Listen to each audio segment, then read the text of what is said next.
बिस्मिल्लाहिर्रहमानिर्रहीम। आज हम फिज़िक्स 9 चैप्टर नंबर 6 के शॉर्ट रिस्पांस क्वेश्चंस जो है डिस्कस करेंगे, जो कि नेशनल बुक फाउंडेशन की न्यू बुक से हैं। तो सबसे पहले अगर आप हमारे चैनल पे नए हैं तो चैनल को सब्सक्राइब कर लें और बेल आइकन को प्रेस करें ताकि हर नए आने वाली वीडियो आपको मिल सके। First question is a car is moving with constant speed along a straight road. Is there any work done on the car. कहता है कि कार कांस्टेंट स्पीड से मूव कर रही है स्ट्रेट रोड के ऊपर, तो क्या वर्क डन हो रहा है या नहीं हो रहा। तो अब देखेंगे यहाँ पे जो वर्क डन है वो आपके पास ज़ीरो होगा। क्यों? आपको पता है कि वर्क डन जो होता है वो चेंज इन काइनेटिक एनर्जी होता है, कि वर्क डन जो है वो चेंज इन काइनेटिक एनर्जी की काइनेटिक एनर्जी कितनी चेंज हो रही है। अब काइनेटिक एनर्जी का फार्मूला आपको पता है 1/2mv² है। अब इसमें हमारे पास क्या है कि उसकी कांस्टेंट स्पीड है। जब स्पीड कांस्टेंट है तो फिर काइनेटिक एनर्जी में कोई चेंज नहीं आ रहा, तो हम कहेंगे कि so change in kinetic energy zero. अब जब change in kinetic energy zero है तो work done is equal to change in kinetic energy, तो यहाँ चेंज इन काइनेटिक एनर्जी की जगह पे जीरो पुट करेंगे, so work done will be equal to zero. So no work is done on the car. Next question is, does the work done in raising a box in a building depend upon how fast it is raised, through which path, to how much height?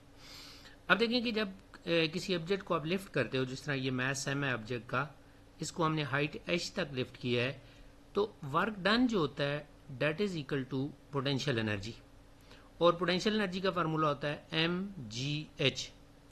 तो अब देखेंगे जो work done है वो मास पे depend कर रहा है, वैल्यू ऑफ g पे डिपेंड कर रहा है और हाइट पे डिपेंड कर रहा है। तो अब पहली बात यह है कि height, the work done depends on the height to which the box is raised. The greater the height the greater will be the work done. उसके बाद नेक्स्ट पाथ। अब पाथ पे ये डिपेंड नहीं करता, तो work done does not depend on the path taken to raise the box, कि आपने बॉक्स को किस पाथ से रेज किया, ऐसे करके ऐसे रेज किया या ऐसे करके ऐसे रेज किया, तो पाथ पे डिपेंड नहीं करेगा, जो आपकी वर्टिकल हाइट है उस पर डिपेंड करेगा। और साथ वर्क इस पे भी डिपेंड नहीं करता कि आपने कितनी स्पीड से उसको मूव कराया है या कितना स्लो मूव कराया है। तो work done does not depend on the speed, कि वर्क डन जो होता है वो स्पीड पे भी डिपेंड नहीं करता। उसके बाद नेक्स्ट क्वेश्चन है, work done on the body either speed it up और slow it down, keeping this mind explain how much work is done by the centripetal force on orbiting satellite. अब देखिए कि work done जो होता है वो body को या तो स्पीड अप करता है या स्लो डाउन करता है। तो अब वो कहता है कि इसी बात को ज़हन में रख के बताएं कि क्या सेंट्रीपिटल फोर्स सैटेलाइट के ऊपर वर्क करती है। तो देखो कि जो सेंट्रीपिटल फोर्स होती है, ये अगर हमारे पास अर्थ है तो सेंट्रीपिटल फोर्स क्या करती है, ऑर्बिट जो सैटेलाइट होता है उसको अर्थ के अराउंड ऑर्बिट के अंदर मूव कराती है, ना ही इसकी स्पीड को इंक्रीज करती है और ना ही इसकी स्पीड को डिक्रीज करती है, जस्ट इसको सर्कल में मूव करा रही होती है। तो इस तरह जब आपकी सेंट्रीपिटल फोर्स स्पीड को ना इंक्रीज कर रही है ना डिक्रीज कर रही है, तो इस वजह से क्या होता है कि सेंट्रीपिटल फोर्स जो होती है वो कोई वर्क नहीं कर रही होती सैटेलाइट के ऊपर। उसके बाद नेक्स्ट क्वेश्चन है, a car has a kinetic energy E K, by what factor its kinetic energy would change if velocity is doubled. अब देखिए काइनेटिक एनर्जी का फार्मूला हमारे पास है 1/2mv²। अब हम कहते हैं कि velocity is double. Velocity double mean कि हमारे पास 2v हो गई है।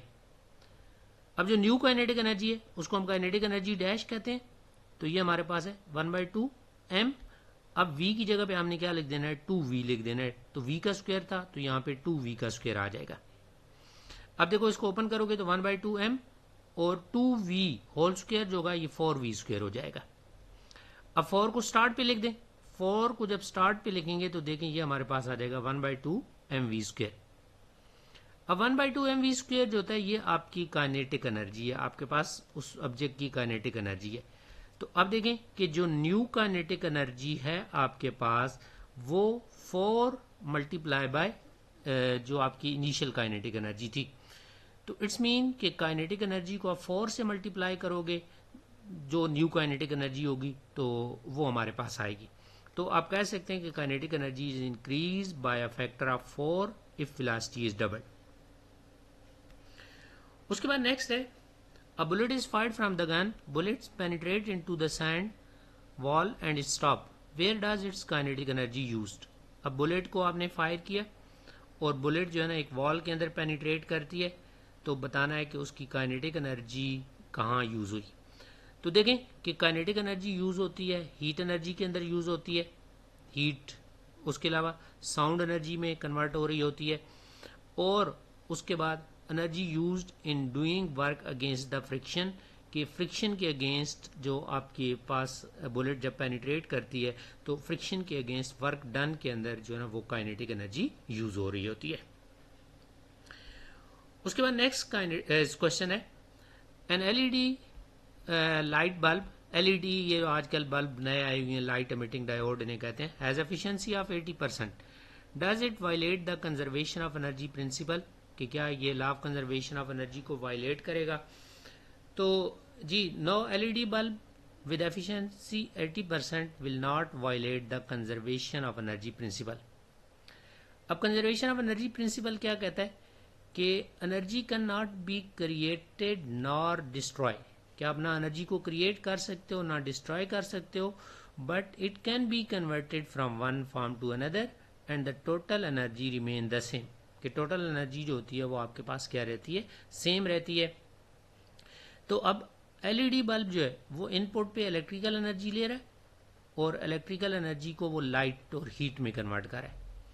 अब 80% एफिशिएंसी का मतलब है ये है कि वो 80% लाइट प्रोड्यूस कर रहा है और 20% जो है वो हीट प्रोड्यूस हो रही है, यानी कि जो आप टोटल उसको एनर्जी दे रहे हैं 100% फॉर एग्जाम्पल एनर्जी दे रहे हैं इनपुट पे, तो आउटपुट पे 80% लाइट प्रोड्यूस करेगा और 20% जो होगी वो आपके पास हीट प्रोड्यूस करेगा। उसके बाद नेक्स्ट क्वेश्चन है, how does using renewable energy resources contribute to reducing the environmental impact compare to non renewable energy resources. अब रिन्यूएबल एनर्जी रिसोर्सेज जो होते हैं वो इन्वायरमेंट पे जो इफेक्ट है उनको रिड्यूस कर रहे हैं, तो as compare to non renewable. अब रिन्यूएबल एनर्जी रिसोर्सेज वो एनर्जी रिसोर्सेज जिनको बार बार हम यूज़ कर सकते हैं, सोलर एनर्जी हो गई, विंड एनर्जी हो गई, डैम वगैरह जो बना लेते हैं हाइड्रो है, और non renewable energy diesel petrol वगैरह जो है ये आपके नॉन रिन्यूएबल एनर्जी है। तो अब देखेंगे using renewable energy sources significantly contribute to reducing the environmental impact, कि रिन्यूएबल एनर्जी रिसोर्सेज को यूज़ करेंगे तो इन्वायरमेंट पे जो इफेक्ट हो रहे हैं उनको ये रिड्यूस करेंगे as compare to non renewable energy. अब इसमें देखिए कैसे, पहले पॉइंट ये है कि ग्रीन हाउस गैसेज। अब ग्रीन हाउस गैसेज जो होती हैं कार्बन डाइऑक्साइड वगैरह है, तो अब जो हमारे पास रिन्यूएबल एनर्जी रिसोर्सेज जो होते हैं वो ग्रीन हाउस गैसेज एमिट नहीं कर रहे होते, जिस तरह सोलर एनर्जी है, विंड एनर्जी है, हाइड्रो पावर है, तो इस तरह हमारे पास जो कार्बन डाइऑक्साइड वगैरह जिसकी वजह से ग्लोबल वार्मिंग होती है तो वो एमिट नहीं हो रही होती। लेकिन जो आपके रिन्यूएबल एनर्जी सोर्सेज हैं, फॉसल फ्यूल्स हैं, कोल, ऑयल, गैस, तो ये क्या है, they are the major emitter of the greenhouse gases, यानी कि ये कार्बन डाइऑक्साइड बहुत ज़्यादा एमिट कर रहे होते हैं। उसके बाद देखें कि एयर पोल्यूशन।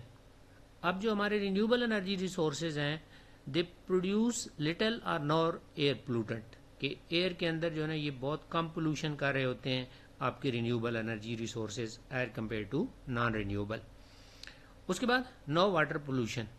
आपके पास जो रिन्यूएबल एनर्जी रिसोर्सेज होते हैं सोलर और विंड वगैरह हो गए, they do not pollute the water, कि वाटर के अंदर भी पोल्यूशन वगैरह इनकी वजह से नहीं प्रोड्यूस हो रही होती। उसके बाद नेक्स्ट हमारे पास है, will we eventually rely entirely on the renewable energy sources, why and why not, कि क्या हम जो है ना इन पे डिपेंड करेंगे, रिन्यूएबल एनर्जी सोर्सेज पे आखिरकार डिपेंड करेंगे, तो अगर क्यों करेंगे या क्यों नहीं करेंगे। तो देखें कि सस्टेनेबिलिटी, अब जो रिन्यूएबल एनर्जी है वो हमारे पास दोबारा बार बार बन जाती है, ठीक है, जिस तरह सोलर हो गई, विंड हो गई, हाइड्रो पावर स्टेशन है, हाइड्रो पावर है, तो ये सस्टेनेबल है, यानी कि अपने आप को सस्टेन रखते हैं और नेचुरली खुद ब खुद ही बन जाते हैं कि डेली जो है ना सन निकलता है तो सोलर एनर्जी मिलती है, विंड ब्लो करती है तो हमारे पास विंड एनर्जी मिलती है, बारिश होती है तो हम क्या करते हैं कि वाटर को डैम के अंदर स्टोर कर लेते हैं तो उसे हाइड्रो पावर हम बना लेते हैं। उसके बाद डिक्रीज क्लाइमेट चेंज। अब renewable energy resources help reduce the green house gas emission and decrease the climate change.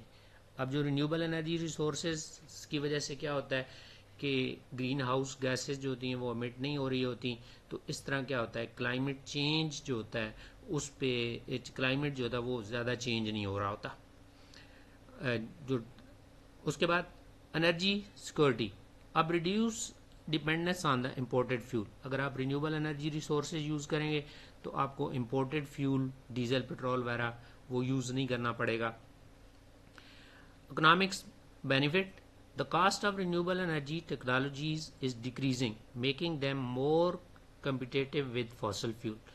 अब टेक्नोलॉजी जो है वो डिवेल्प होती जा रही हैं तो वो जो है ना उनकी प्राइस डिक्रीज होती जा रही है, तो इस तरह क्या हो रहा है कि as compare to fossil fuel, तो इस तरह ये जो है ना रिन्यूएबल एनर्जी सोर्सेज हमें सस्ते भी पड़ रहे हैं। Fossil fuel depletion. अब फॉसल फ्यूल्स जो होते हैं इनकी एक फिनिट अमाउंट है अर्थ के अंदर जो है ना एक फिनिट अमाउंट है, तो हम क्या करते जा रहे हैं कि उनको यूज़ करते जा रहे हैं, तो इस तरह क्या हो जाएंगे वो तो एक टाइम आएगा ख़त्म हो जाएंगे, तो इसलिए हमें at the end renewable energy resources पे आना पड़ेगा।